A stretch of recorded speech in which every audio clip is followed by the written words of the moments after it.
কোনো লোকের ওপর নিন্দা করার আগে সে লোকটির বিষয়ে আপনি ভালো করে জেনে নেবেন। যে লোকটির ওপর আপনি নিন্দা করতেছেন সে লোকটিও কিন্তু আল্লাহর বান্দা। বিনা দোষে যদি আপনি অপরাধী হন তবে নীরব থাকবেন। সবকিছু আল্লাহ তাআলার উপর ছেড়ে দেবেন। দেখবেন তার বিচার এই দুনিয়াতেই হবে। কোনো জালিম কারো সাথে অপরাধ করে টিকে থাকতে পারেনি। তেমন আপনার সাথে যে অপরাধ করেছে আল্লাহ তাআলা তার বিচার করবেই। জীবন যুদ্ধে হেরে যায় কিছু নিরীহ মানুষ, আর জিতে যায় সে চালাক সেই মানুষ। তাই আপনি যদি বোকার স্বর্গে বসবাস করেন, আপনি জীবনেও বড় হতে পারবেন না। তাই আপনার সফলতা আপনাকেই অর্জন করে নিতে হবে। কেউ আপনাকে রাস্তা দেখে দেবে না। জীবন যুদ্ধে লড়াইয়ে কেউ বা জেতে কেউ বা হারে, তবুও থেমে যেতে নেই। আপনাকে চলতেই হবে।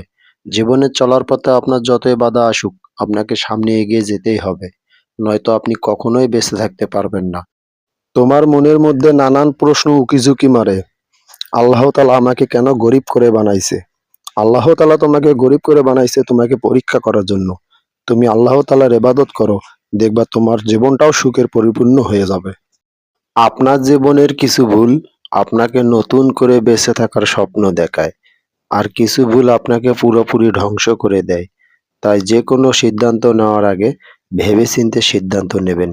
দেখবেন আপনার জীবনটা কত সুন্দর করে আপনি কাটাইতে পারবেন।